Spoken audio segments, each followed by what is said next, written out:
Hey everyone, I'm Mitch. I'm one of the pastors here at Suncrest, and you are watching the start of the series premiere of a brand new series of messages that we are calling The Weight of Your Words.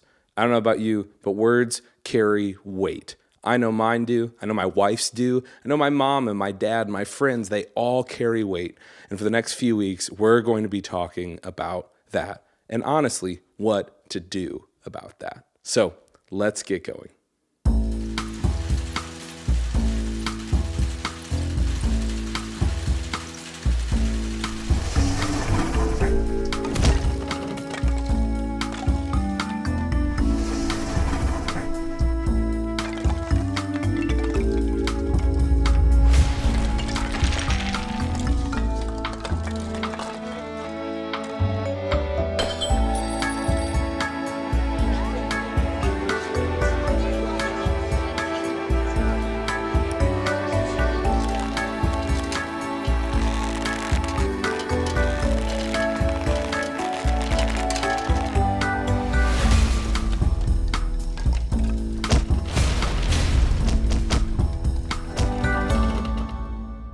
We're starting a new series today. It's called The Weight of Your Words. And I'm just going to try out a couple of phrases that I think people know and maybe you live by.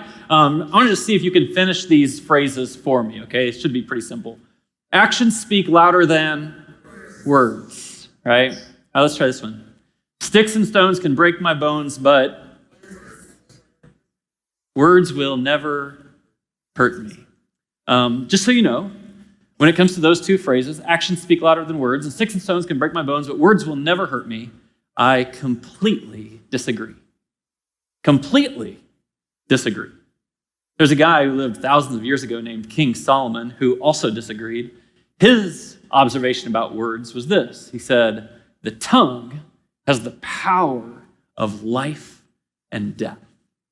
And to underestimate the weight of your words is one of the greatest miscalculations that anyone could possibly ever make. We know how words actually shape our lives. You've been on the receiving end of words that have either encouraged you or discouraged you in small ways or perhaps in significant ways. You have been on the receiving end of words that either built you up or tore you down, and it really had an effect on your life. You've been on the receiving end of words that either inspired you or wounded you. And sometimes when they wounded you deeply enough, those words turned into scars. And it's so interesting to me because we think about the physical effect that scars have on our body. You might think you'd be the person, if you had a physical scar on your body, that you would stand in front of the mirror and you would look at yourself and you'd see that scar and it would remind you. But I have a couple scars and I never stand in the mirror and look at my physical scars. But maybe I'm different than you. I absolutely have stood in front of a mirror and remember words that someone said to me, someone who mattered in my life said to me, that scarred me. And I look at myself in the mirror and I think, man, that's become part of who I am. Now, it's understandable that we would underestimate the weight of our words. Words are used so many times in our lives. You go through so many words every day of your life that you're listening to and exchanging and hearing. And honestly, for 90% of the words, maybe 98% of the words, you don't even remember what was said. And so you might think that words don't weigh that much. But this is actually the point of this series. Some words weigh more. Not all words are equally weighted. And though 90 or 98% of the words that you come across in your life may just flow past you and really not have an effect, the 2% or 10% of words that do have an effect really have an effect. They shape our lives in ways that are so significant. And so I want us to think about it like this. Our lives have been shaped by words that have come to us. And of course, before we're done today, I'm going to ask you to think about the words that are coming out of your mouth to other people. But I think it's healthy to stop and think about how we've first been on the receiving end of such things. Our lives have absolutely been shaped by the words that were said to us. I've had conversations in my office with women who are not young anymore. But they go back to a phrase their dad said to them when they were a teenager. Dad would say something like, "You keep eating like that, you're never going to find a guy." And they can name those words, that sentence, like it was spoken to them yesterday. And the effects are different. It affects how they see guys. It affects how they see themselves. For some, it leads into eating disorders, like all kinds of things, but just one simple phrase that was said to you. Some of you, maybe a little more lighthearted, maybe not, you were crushed in high school by a girl's words or a guy's words. What did the words sound like? It went something like this. "Hey, I just want to be friends. I just want to be friends." And you're like, "What? The friend zone? No, that's not, no. I just want to be friends. Oh, you're like a brother to me. I don't want to be like a brother to you. I want to be your boyfriend. I want to kiss you." But the words, they shape us. They have an effect on us, words that are said to us. Sometimes it's words that are said over us. I don't know if you've ever had someone pause and speak words over you before. But for negative or for positive, those words weigh more. I became the lead pastor at Suncrest when I was in my 20s, and I remember the overall feeling of that was fear. Like, oh, it's a lot of responsibility. I've become the lead pastor, and there was a little bit inside of me that's like, okay, I made it. And then, I don't know if any of you have ever experienced what they call imposter syndrome, where you're in a job or in a role, and you're like, I hope they don't find out. I have no idea what I'm doing. But it felt that way a little bit to me at that time. And in a way that I think was divine, I got invited that summer to go on a retreat. And on this retreat were some college classmates of mine and a couple of professors or mentors, certainly guys I just had enormous respect for. And we spent 5 days out in Colorado reflecting, talking, speaking about ministry and God's creation. And at the end of that experience, those professors and mentors took us one by one and they spoke words over us. And I'll never forget what these two men that meant the world to me said over me. They said, "Greg, you are a visionary leader. And what you've seen God do so far through you is nothing compared to what you will see him do through you." And when they said that, it changed something for me. It opened my eyes to possibilities. There was a sense that maybe I'm not an imposter, that maybe God has gifted me for this, that I should be thinking bigger than I'm currently thinking. And I don't know if you've ever had anyone do that, but a few words chosen carefully, spoken over you, it can change you. That's the weight of those words. Sometimes you hear words spoken about you. On the negative side, of course, this can be gossip. You overhear what someone has said negatively about you, and for whatever reason, you just can't shake it. They didn't even say it to you face to face. They didn't say it in a way that addressed you. You might even be getting poor secondhand information. But when you heard that someone who mattered to you said something about you, it took root. And I don't know if you've ever done this, but let me give you a gift today if you haven't. One of the very best and healthiest practices you can implement into your life is to give what I call secondary affirmation. I try my best. I do not always succeed at this, but whenever someone says to me something that's awesome about one of our staff, I then take that message and I go to our staff member and I say, "Hey, this person said this about you, and I agree." And it's like a double punch of affirmation. It wasn't just Greg who's noticed something that was good. Greg's naming that someone else, we're essentially gossiping about them in the most positive ways. And when you hear someone say something about you, it lands with us. So whether it's positive or it's negative, it has power. I saw an image a few years ago that I've never been able to get out of my head. This is the image of a child with words choking him around the throat. And I pray that as a dad or as an uncle or as a pastor or for you as a mom or an aunt or a pastor or a leader or someone who matters in a child's life, that you and I would appreciate that our words into a child's life, well, they weigh more. They're significant, and they shape us. So, starting today, over the next 3 weeks, I'm going to do this series. And I want to talk about 3 different dynamics that change the weight of words. I want us to appreciate that not all words weigh the same, that many words go off into the universe or into the atmosphere and never have any effect. But in certain circumstances, some words weigh more, and those are the words with the power of life and death. So over the next 3 weeks, this is what we're going to talk about. Today, we're going to talk about the idea that positive words and negative words do not weigh the same. That in our life and relationships with one another, one of these weighs more. And if we can appreciate that one of them weighs more, then we'll treat them more carefully. Next week, we're going to talk about the idea that the distance in a relationship means that things weigh more or less. There are people who are distant from you, people who are online, people who don't know you, and you can consider the source and dismiss their words. But when someone is close in your life, a teacher, a coach, a mentor, a parent,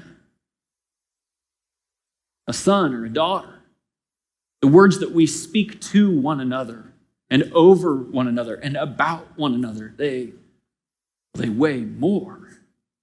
And then there's the words when we've said something that hurts. And it's so interesting to me if we've said something to someone else that hurts them, our next step, whether we own that or whether we create an excuse for that, really shapes the weight of our words in the lives of people that we love and people who are trying to love us. And so I hope over the next 3 weeks, we'll have the chance to think about the weight of our words. Now, today I'm going to do this message really from only 2 verses in all of the scriptures. I am a big fan of slowing down when we read or reflect on the scriptures. That instead of trying to read a chapter a day or 3 chapters a day out of your Bible, if you're a Bible reader, and I hope that you are, my suggestion is just start reading and stop after the first sentence and say, man, God, are you getting my attention with that? And if not, go ahead and read the second sentence. God, are you getting my attention with that? But not to read over long passages. I'm working with my men's group on Saturday mornings right now, and we're working our way through Romans chapter 12. And last week, I sent him a question. I'm like, hey, we're just reading 1 verse today. And you know what happens when you just read 1 verse is you actually have to dive into that verse. You can't read past the parts that don't at first strike you or don't feel comfortable. So today, we're going to sit in 2 verses. The scriptures say so much about the power of our words, and these particular verses are written by a guy named the Apostle Paul. Paul has an interesting story. As many of you know, he at one point was a killer of Christians. He was an aggressive Pharisee who hated Jesus and the Jesus movement until he had a transforming experience based on the actual words of Jesus into his life. It changed everything. Jesus, who had come back from the dead, spoke to Paul, and it changed everything. And he ended up becoming the person who leads us to lead our lives to reflect Christ. And when he was writing this letter to the church in Ephesus, it's kind of interesting. If you read kind of the opening chapter of Ephesians, you'll see that Paul's paying attention to the weight of his words. He's choosing them carefully, and he wants us to be encouraged by certain things. But I'm going to show you 2 verses. The first one is from Ephesians chapter 5, and it's actually the very first verse of Ephesians chapter 5. In some ways, it's the conclusion, because then I'm going to hit reverse and go back just a couple of verses before that to see why he said this in Ephesians chapter 5. But I think by the time we're done, you'll appreciate the weight of our words. So this is Ephesians 5. It says, "Follow God's example, therefore, as dearly loved children, and walk in the way of love." Now, I don't know how that hits you, right? So first of all, Ephesians is written to a group of Jesus followers. This is written for Jesus followers. If you're not a follower of Jesus, I'm really glad that you're here. I hope that you're on some kind of exploration journey about what faith means to you. If you listen to what Paul writes here, you just get to be an observer. You're going to be like, oh, that's what's expected of Jesus followers. For those of us who are Jesus followers, this is what's expected of us. And it's interesting to say, so just live in the way of love. And it feels so soft, doesn't it? I mean, I think the way we think about love, it feels soft sometimes. It feels gentle. It feels nice. It might even feel passive. Just live in the way of love. But interestingly, since this is the way of love of Jesus, we need to bring a new definition to our word love. The love of Jesus is not often gentle. It's rarely passive. Actually, the very dynamic of love that is shown to us by Jesus and called to us by Jesus is a love that is not without effect. If love breaks out into your life, the one thing that you'll know is that it's changing something. It's having an effect. It's never neutered or powerless. This is the way of love. It's strong, it's bold, sometimes even offensive, but most of all, it has impact and it matters. And then he tells us exactly the framework we should think about this way of love. He says, this way of love, just as Christ loved us and gave himself for us. And so when I suggest to you that when Christ asks you to love someone else, that love should not be passive or soft, but it should be actually in a certain way aggressive and bold and strong and difference-making.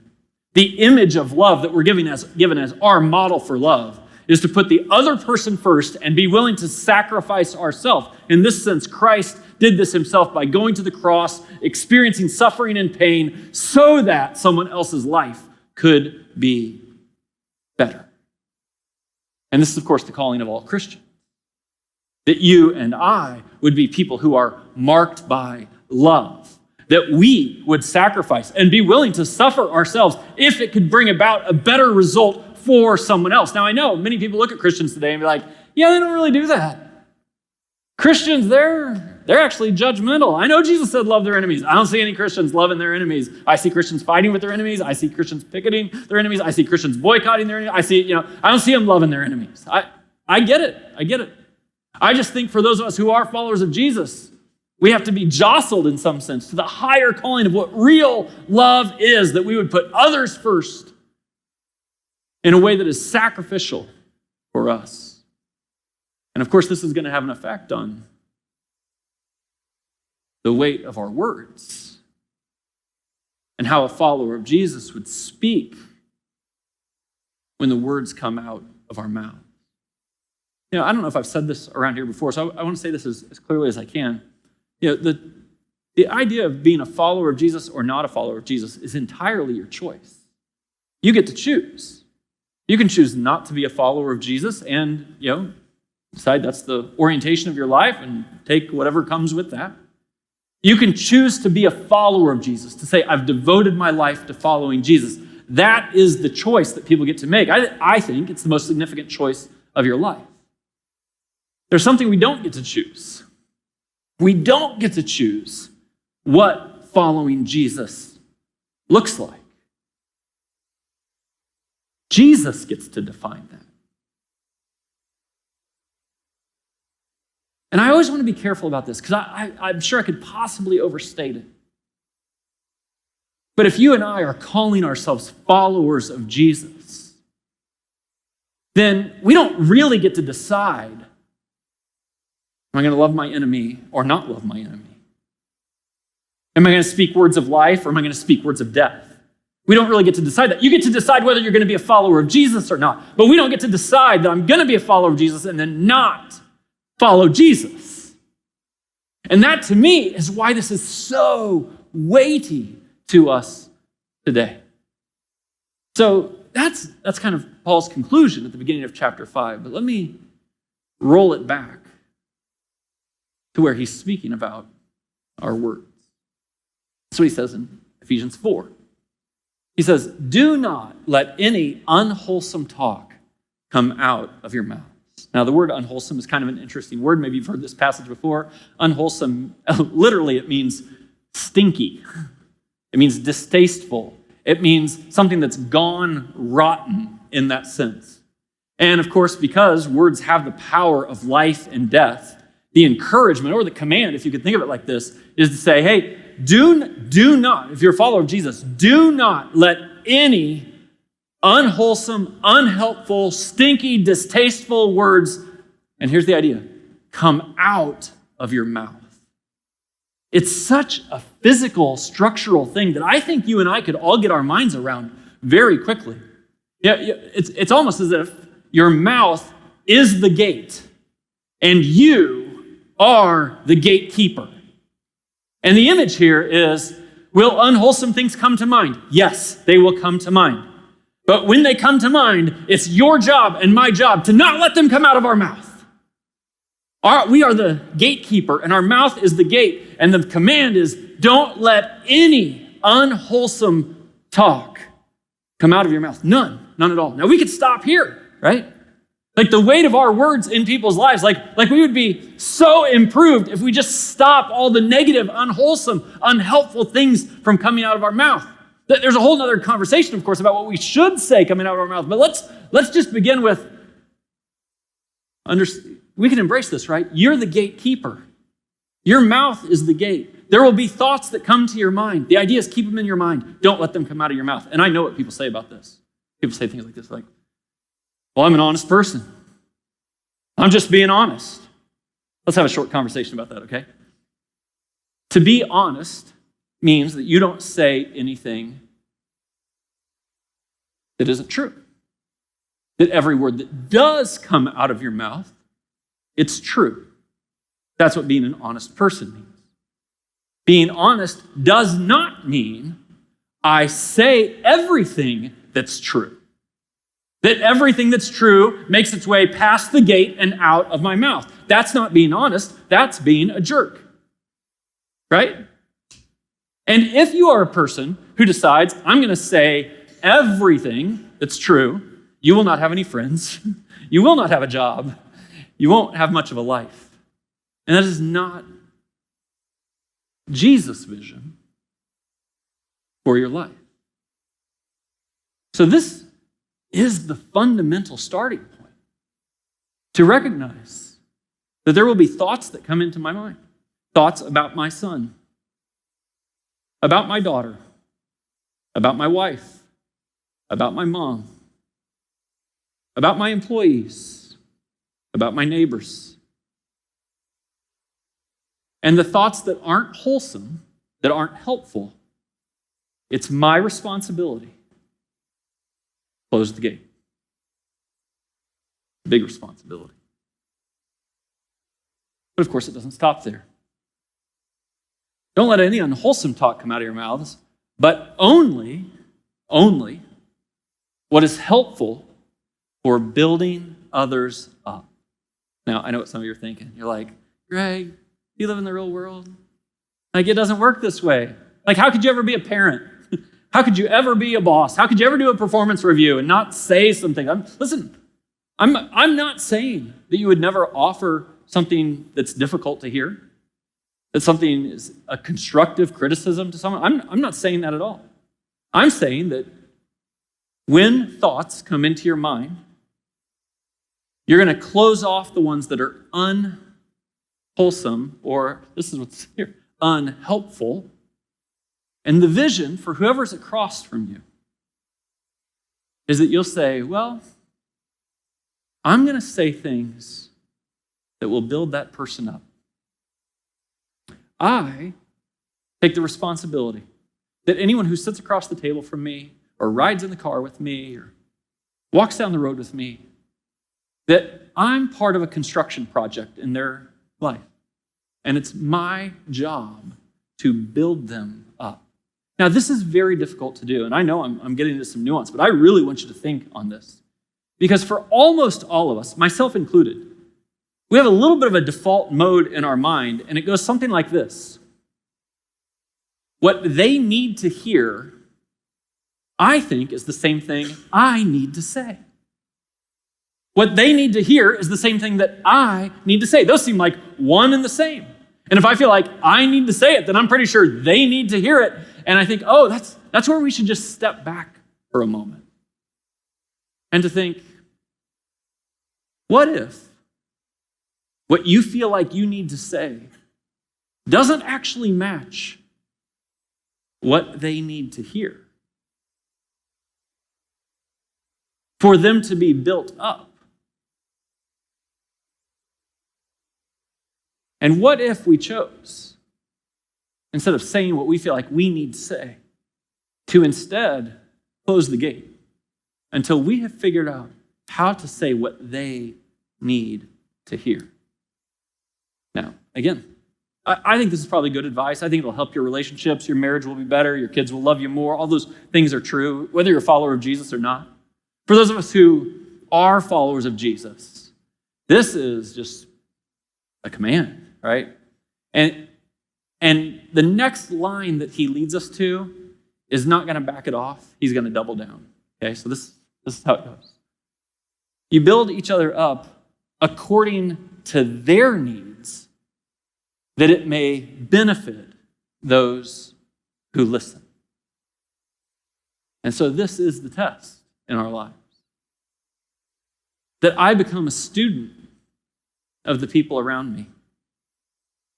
And I close the gate of my mouth when I'm about to say something, at least long enough to step back and say, would this be helpful to build them up? What would be the most helpful way to build them up? You know, this is so powerful because actually it's the way of Jesus. The way of Jesus is to put others first. It's Jesus who said, I did not come to be served, but to serve and give my life as a ransom for many. And his calling to those of us who are followers of Jesus is essentially to say this: take yourself out of the center. Stop centering yourself. Instead, center the other person.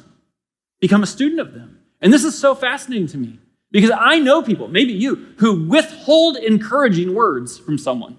And the reason you're withholding encouraging words is actually about you. You think, well, I don't know how they would perceive me. I don't know if they would like, I don't know if they believe me. I don't know. And we're all thinking about ourselves, and the result is we're withholding encouraging words.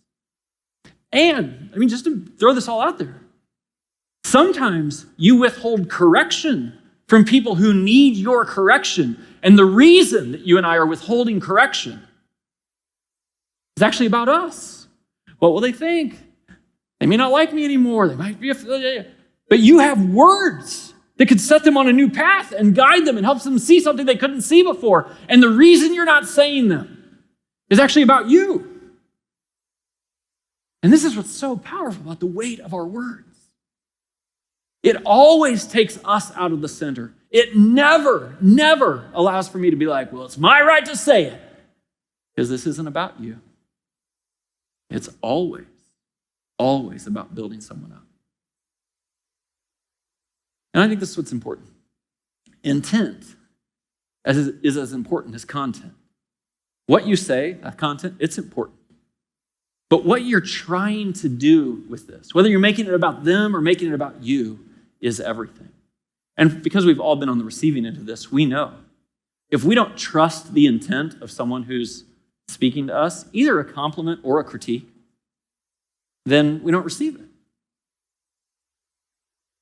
And so we become people who focus on intent because some words weigh more. Now, before I finish this up today, let me make this very strong point about, I think, how the Apostle Paul has given us wisdom on this. Not only do some words weigh more, negative words weigh more. Would you guys all just say this out loud? It would make me happy if you do that. Let's read this out loud together. Here we go. Negative words weigh more. Negative words weigh more.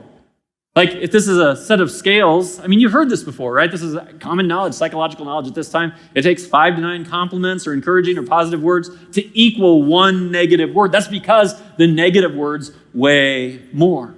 And my sense is that's true in a professional setting. Perhaps in your family setting, it would take even more positive words because 1 positive word and 1 negative word do not weigh the same. And so, deciding that I'm a gatekeeper with my negative words becomes potentially the most important element in my relationships.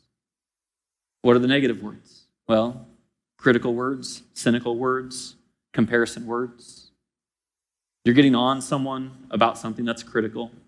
You're questioning their motives, usually in a half-joking way, but half-joking things land. You're comparing them. Why couldn't you be like your brother? Oh, the way your sister did it was... Any time you feel critical, cynical, or comparative coming out of your mouth, I'm going to ask you to close the gate.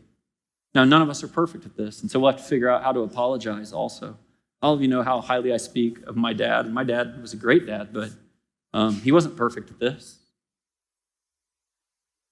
I mean, I can't be the only one in this room who remembers some things your dad said to you.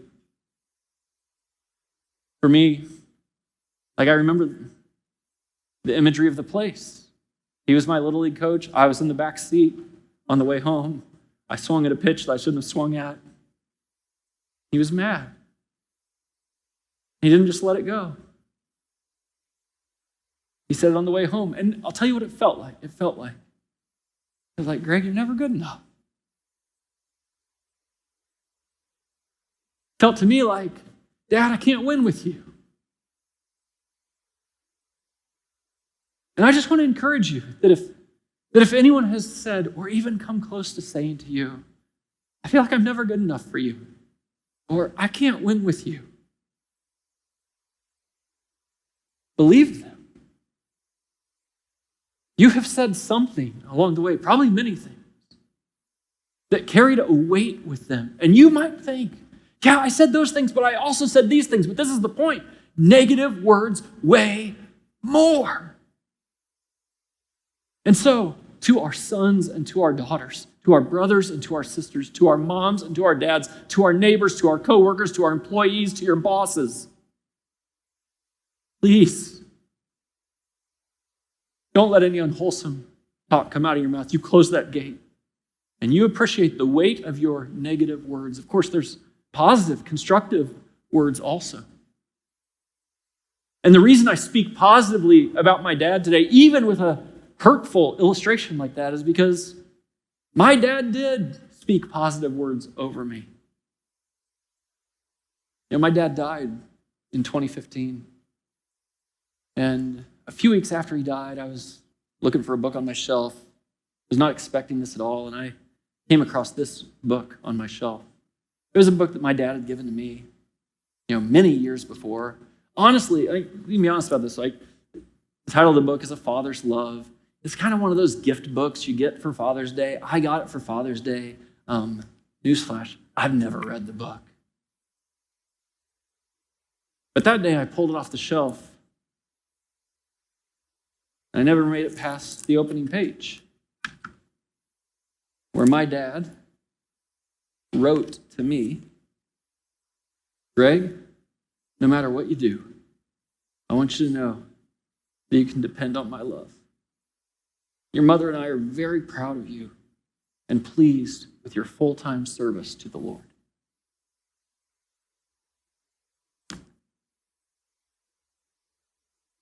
And I'll never give this book away. I need to read those words over and over and over again and know what my dad thought of me. So let me just try to help us shape this week with one question. I'm talking to you about the weight of your negative words and how positive words and wholesome words. This is the question. Who in your life hopes that you're really listening today? And then not only are you really listening, but it's having a little effect in your heart and soul right now. And that if you'd respond to this, then you would change the ratio of your negative words and positive words. If you would stop thinking about yourself and what you say to someone else and start thinking about them and how to build them up.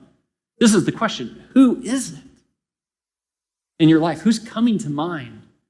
Who is just praying that you'll respond to this? Is it one of your sons? Is it one of your daughters? Maybe it's your mom or your dad. You have a whole set of employees, and you're like, man, they don't get this from me. I don't know. But I do know that love, real love, puts the other first, and it is not without effect. And so my prayer for you as a follower of Jesus is that you will love that person enough, that you will drastically change how they experience your words. And it will change something in your relationship with them. Do not let any unwholesome talk come out of your mouths, but only what is helpful for building others up according to their needs, that it may benefit those who listen. Like you, summer is underway here at Suncrest, and it means a couple of things. It means we've still got great programming for kids, birth through 5th grade on the weekends. We've got awesome stuff for students, 6th through 12th grade throughout the week, and we have amazing weekend experiences for your whole family, Thursday nights at 6:45 and Sundays at 9 and 10:30. I hope you'll join us, specifically even for next week for Father's Day. We're celebrating the men in our lives in a meaningful way, and I know that you will appreciate it. In fact, I know the men in your life will appreciate it. So, I hope you'll join us. Check out all of the details that you need to know about connecting here at Suncrest at suncrest.org. We'll see you guys in person soon.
Jesus, you change everything. Chains fall, fear bow, here now. Jesus, you change everything. Lost, healed, heart found, here now. Jesus, you change everything.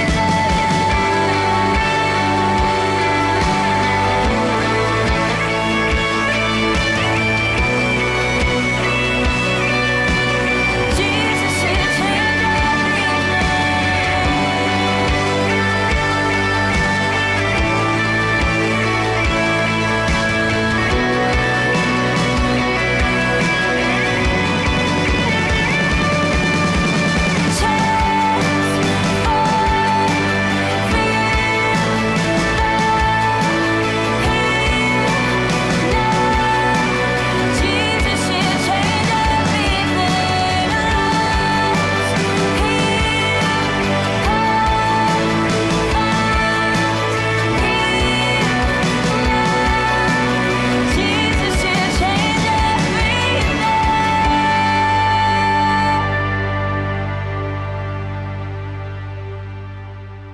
Every week, we pause everything we do to focus on the love of Jesus through a time called communion.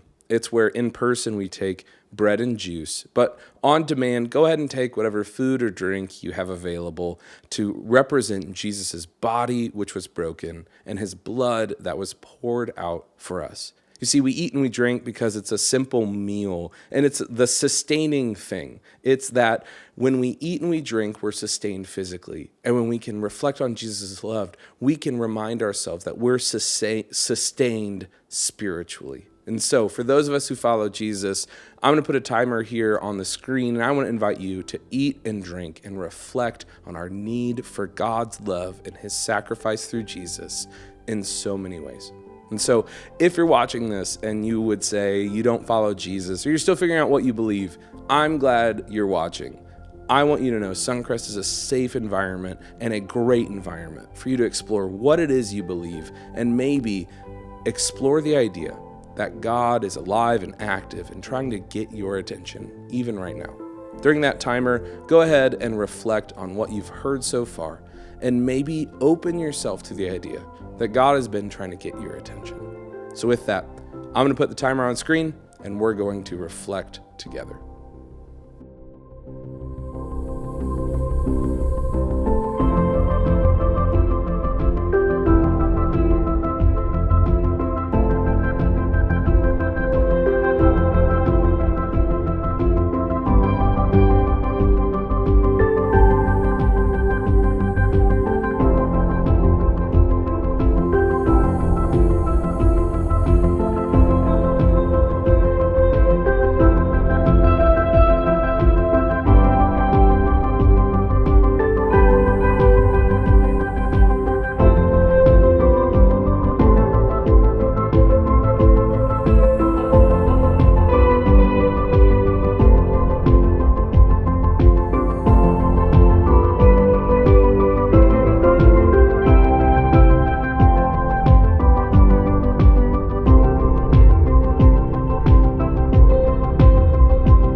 If you enjoyed this video, go ahead and hit the like button on Facebook and YouTube. If you think someone you know or even just your social media feeds could use this message, go ahead and hit the share button on either Facebook or YouTube. And if you want to see more content from Suncrest Church, hit subscribe on YouTube.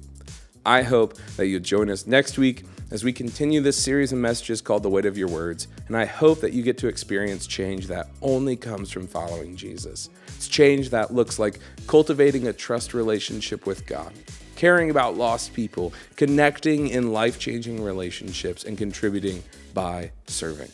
I hope that you experience change this week.